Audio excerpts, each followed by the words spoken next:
Hello and welcome back to 919 Public Affairs. My name is Bri Dial, and joining us today is Kenny York, the founder and CEO of Clarksville's local Manna Cafe. Kenny, we're so happy to have you back with us for what I'm sure will be another exciting interview. Good to be back. Good, glad to have you back. Last time you were here, you had stated that there were some big changes coming to the Manna Cafe, but you had to keep the information under wraps. We now know that the Manna Village has been established and is in the works for the future, and we'll get to that just a little bit later. Okay. Our time today is going to be split between 3 areas. We're going to focus on hunger, homelessness, and help. Okay. So we'll jump right into the first area, and we're going to open up with hunger in our area. Okay. My first question for you is, what is hunger looking like in the Clarksville-Montgomery County area? We're still seeing the same numbers we were seeing a little while back. The studies are showing that hunger is getting a little bit better because the population is increasing. But those faces are still there. You know, we've got a lot of positive new people coming in with new jobs, so that's kind of skewing the numbers a little bit. But it's still running about 1 in 5 adults suffer from food instability, and 1 in 4 children, which is 25% of our youth sometimes don't know where they're going to eat. But there are more agencies rising to the occasion, so there's more of us out there fighting it. So that's making it not quite as hard. One thing that we are seeing is people who are moving to this area for a fresh start, kind of moving here on their last dime, if you will, coming into the system. We're seeing a lot of new faces from people transitioning into our area. So demand hasn't risen past what Manna can supply yet?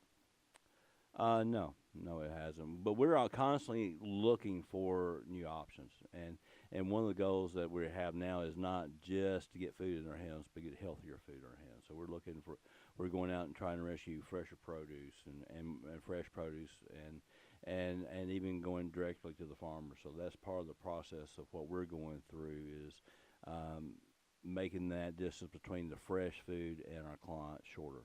Gotcha. So I know that you guys work with the food distribution, and I know that you get help from the grocery store. So they're still continuing to help on that healthy mission. Yes. We're at all 6 WalMarts.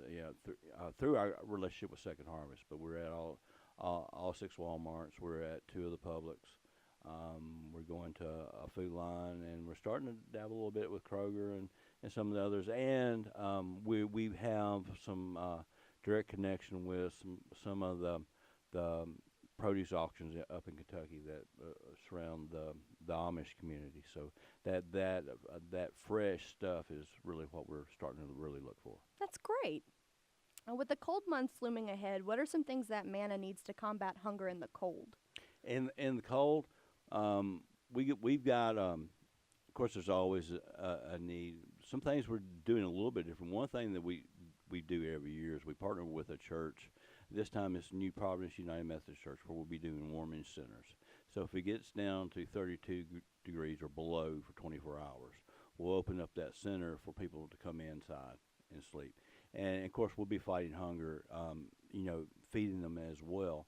One of the things we're going to try to two things we're going to try to do a little bit differently this year. One, we're partnering officially with another organization called Hands and Feet, and they do coats and blankets and hygiene type stuff more than we do. So what we're doing is they'll be more available at our meals to provide sternos and blankets and sleeping bags and tents and that type of stuff. And also we're in the process of trying to put together a mobile truck that maybe go around to some of the hot spots and on a regular route type basis. So we'll have that stuff where we can get out to the outlying areas to the folks who you see on the street corners, get them the resources they need so they don't have to stand out there and panhandle. That's awesome. Speaking of mobility for Manna, we know that you guys have the mobile cafes that go around and they serve meals 5 times a week. Can you give us a little bit more information about those? Sure.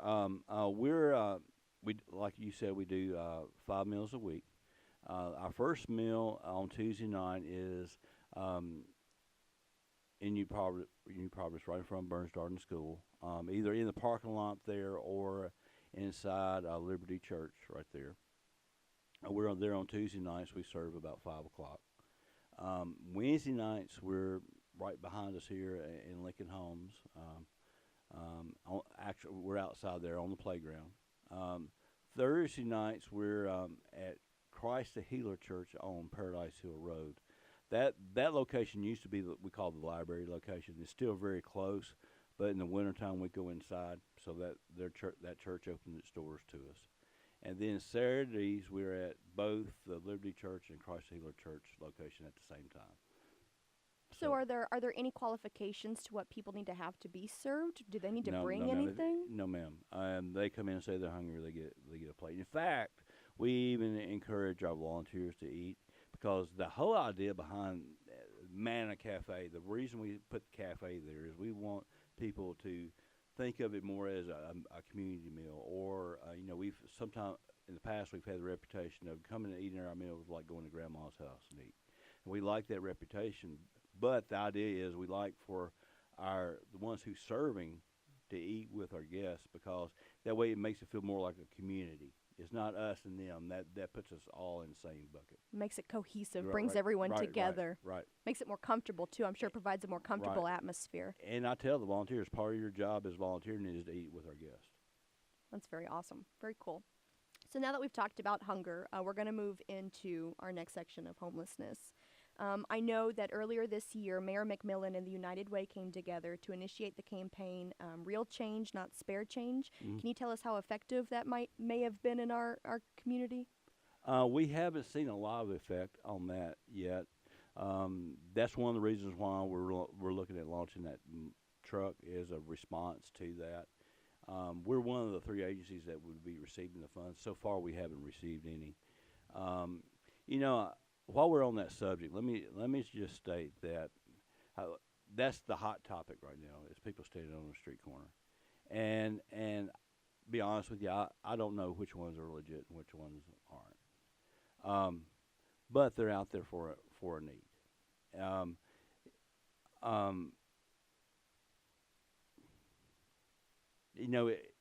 If you pray, or I feel compelled to give sometimes I don't, so it's an individual basis. We're called to serve our neighbor, and that's any person standing on that street corner is our neighbor. So it's up to us to what we want to do. They are humans, but they're only a small percentage of our homeless population. People think when you say homeless, they see that person standing on the street corner. For every person standing on the street corner, there's 10 who aren't. If you put everybody who's standing on the street corner, you maybe would have 20 or 30. There's 500 homeless people in our community. So the homeless situation is much bigger than people standing on the street corner, but that's what's getting all the attention. And there have been people, I haven't said this publicly before now, but there's people who are going around and raiding tents, burning down camps, think they're doing good, and they're just prolonging the process because that person, what little he owns is in that tent or in that backpack that they're stealing or they're burning. So they're not helping at all get that person off the street. They're making them stay there longer. By taking what little they do have, right. Exactly. And these are human beings. I mean, how would it like if someone came in and burnt your house down? This is their house. To me, it's arson. Is there anything that would prevent that in our city laws and our ordinances? I don't know. We haven't went down that road yet because everybody's so and works about the ones standing on the street corner. But that's not necessarily the ones who they're burning the tents down for. Fair enough. You had mentioned the warming shelters for the cold months. Mm-hmm. What more can you tell us about those? Like I said, it'll be open when it's below freezing. There'll be volunteer opportunities if people want to volunteer. We'll have it on our websites, and we'll make announcements of when we're open. Because sometimes we don't know but 24 hours ahead, if we're lucky, that we're going to open. So it's a scramble to get open, a scramble to get staffed, and to get provision in there. So we'll be as public as we can to let everybody know. And when that hits, there's things we're going to need right off the bat. We know we're going to get blankets. We know we're going to need socks, underwear. The first meal is always a scramble to get the first meal. So we'll reach out to someone to buy pizza for the team and our guests. So there's all kinds of volunteer opportunities. We man that 24 hours a day, 4 people for. We do 4-hour shifts, so you're not committing for the whole connection. But the idea is that keeps 4 people there. Safety in numbers, and not everybody behaves, so you have to have someone there who can handle it if they don't misbehave. Crowd control, bouncer. I'm the bouncer. Okay. I stay there on site.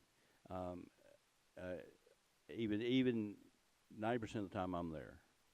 Maybe sleeping in one of the cots next to the guys, but I'm there. So it's just an opportunity for us to do. Like I said, like last year, we got dangerously cold. So people could have really gotten hurt because it got so cold.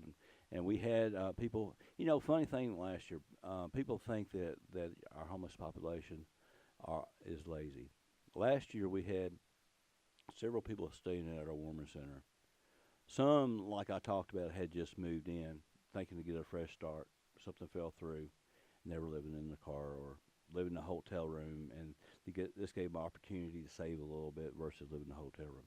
We have people working out on Industrial Boulevard or decent paying jobs who are living in their vehicles because they hadn't gotten on their feet enough to afford housing.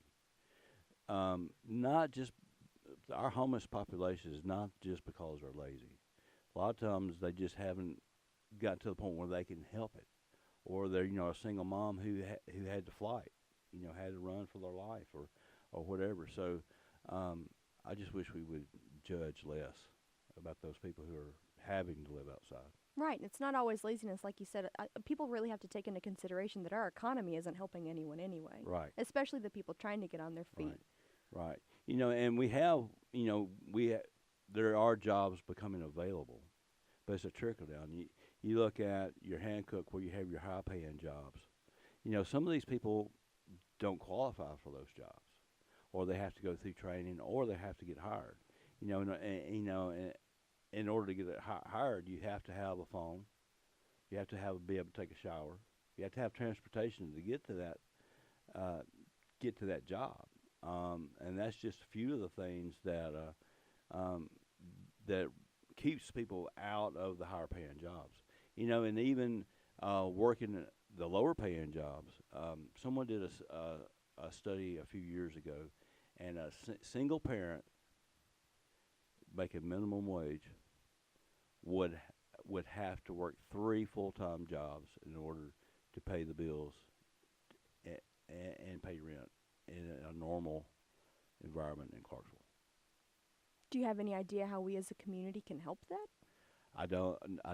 That's part of the issue. Affordable housing is an ongoing thing. That's everybody's problem.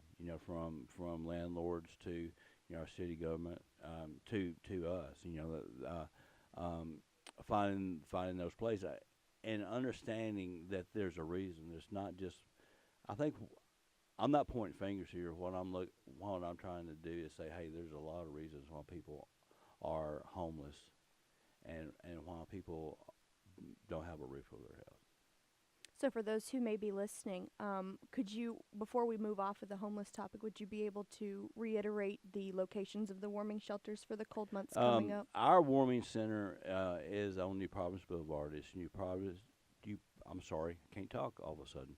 New Providence United Methodist Church, and we'll be open when it's below 32. It stays there for 24 hours. That's our cue. That's when we jump in operation. And when it warms back up, unfortunately we have to close. Then you have, of course, you have Salvation Army, and you have the day shelter, and they run room at the end. There's some other warming centers that will pop up, and we're working with some of those as well. Okay. But hopefully that's a long ways off. But you don't never know. It is Tennessee. That's right, and it's already cold outside now. Yeah. Okay. So if you are just joining us, I'm Brianna Dial with the 91.9 Public Affairs, and we are here with Kenny York from Manna Cafe. We have covered hunger, homelessness, and now on to our final segment. The part we've all been waiting for is the help. Knowing that Clarksville has a rather large population of both hungry and homeless, it's relieving to know that there is help.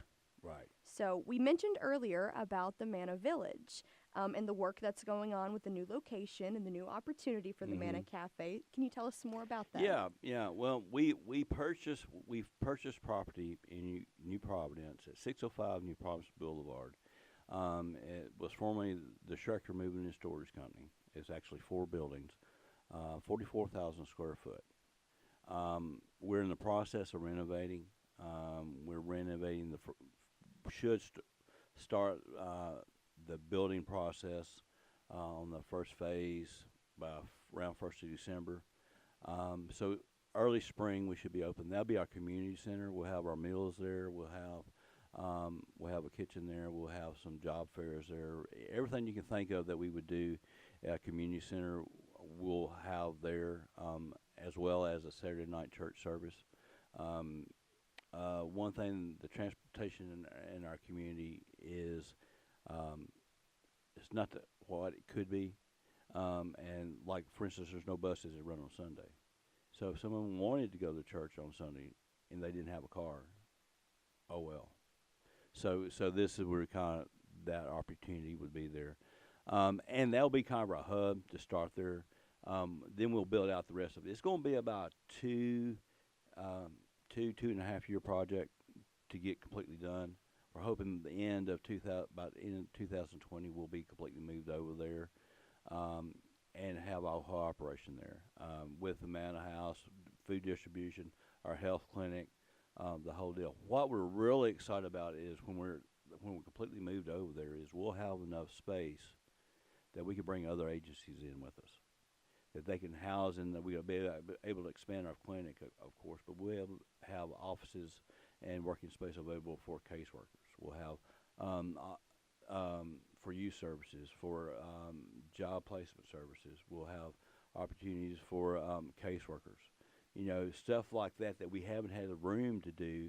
People to help our friends connect the dots. Sometimes it just takes someone helping them to connect the dots and make the phone calls to the right people, and we can give them the help they need. Where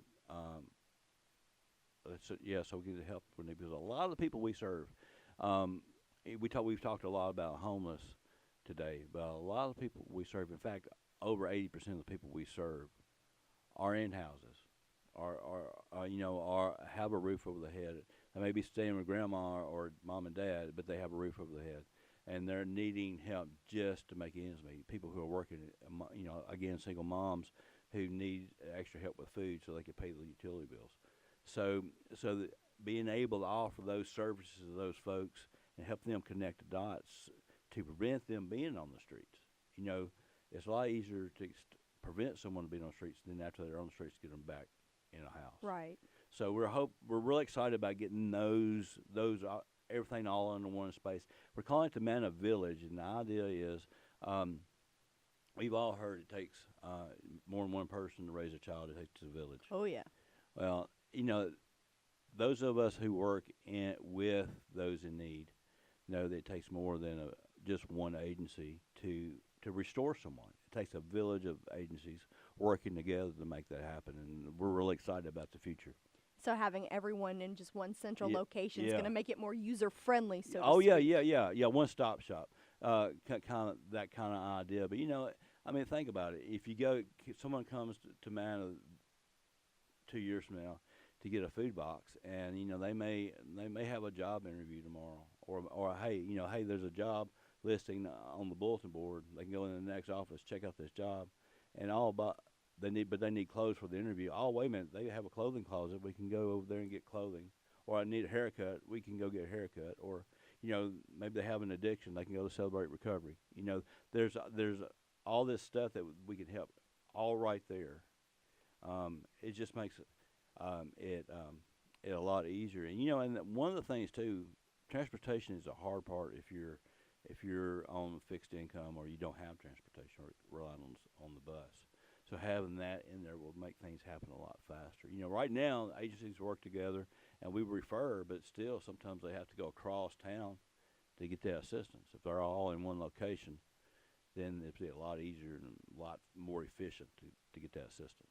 Right. Have you thought of any any solutions to the no buses on Sunday crisis or transportation as a whole? That would be a whole city and city council and type thing, and I'm sure there are reasons. I know they've tried buses from Right. what I've been told on Sundays.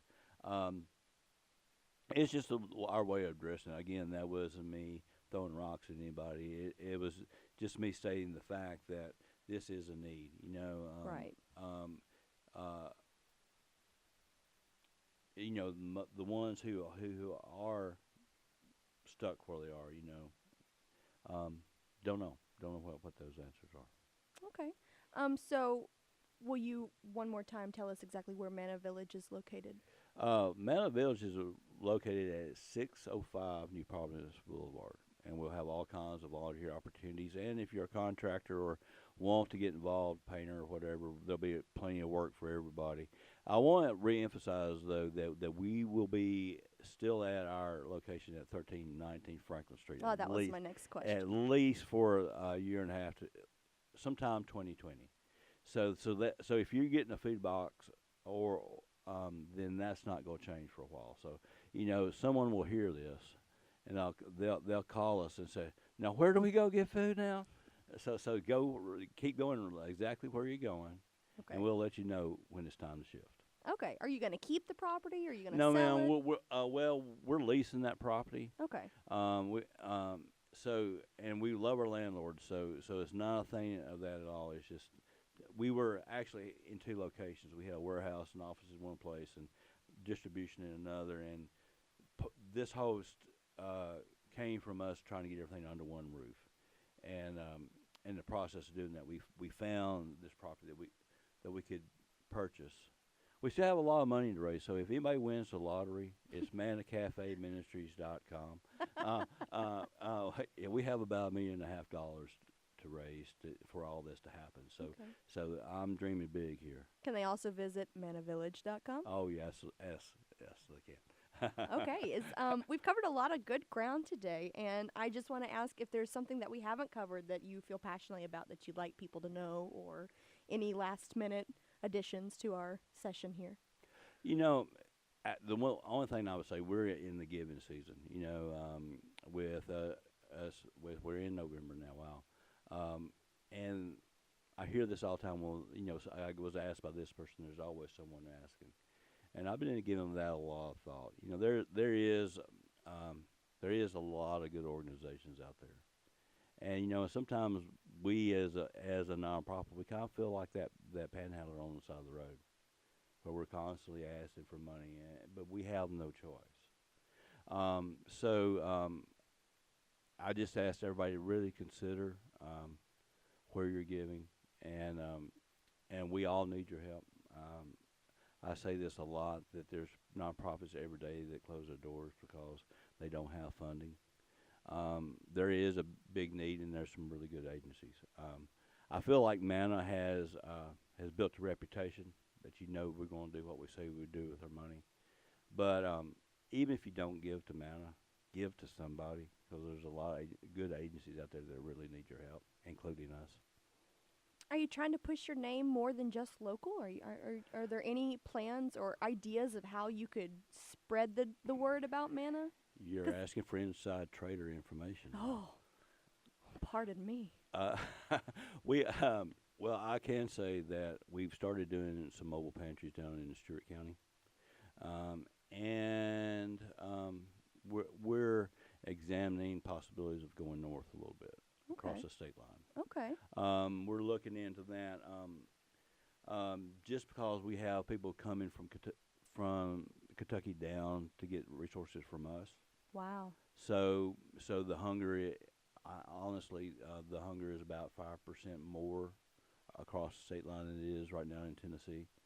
So for those reasons, we're researching and seeing about the possibility of that. Who knows?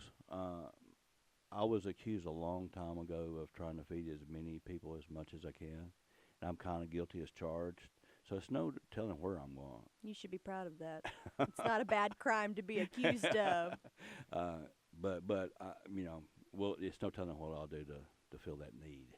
Okay, well, if there's anything that any of us can do to help, you just make sure and let us know. And same for our listeners, if All right. anything you can think of. So I am so grateful for you coming in and talking with us today and kind of giving us an eye opener about the awesome things that Manna Cafe is doing and Manna Village coming along and all of the awesome help that you guys are going to be giving back to our wonderful community here in Well, it's Clarksville. great to be here.